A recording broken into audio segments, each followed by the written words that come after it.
કેસમાં કહેવાય છે સિમ સર્ફિંગ કેસ, જે ડિટેક્ટ કરવું બહુ જ ડિફિકલ્ટ છે. એ બાબતે એક સાયબર ક્રાઇમમાં એક ફરિયાદ દાખલ કરી હતી, જેમાં વિક્ટિમ પાસેથી 1 કરોડના ટોટલ 19 લાખ રૂપિયાનું ફ્રોડ થયેલું હતું.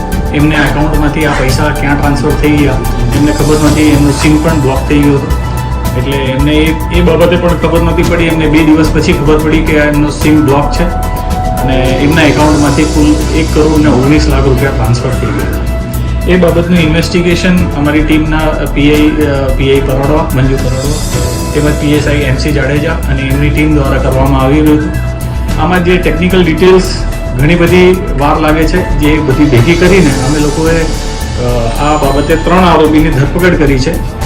જેમાં આ આરોપીઓ જે છે વેસ્ટ બંગાળના કલકત્તા શહેર પાસેથી મળી આવ્યા હતા. જેમાં સૌથી પહેલો છે અતિક રહેમાન ખાન, બીજો છે મુખ્તાર અલી મોમરેઝ અને ત્રીજા આરોપીનું નામ છે પરવેઝ અહેમદ.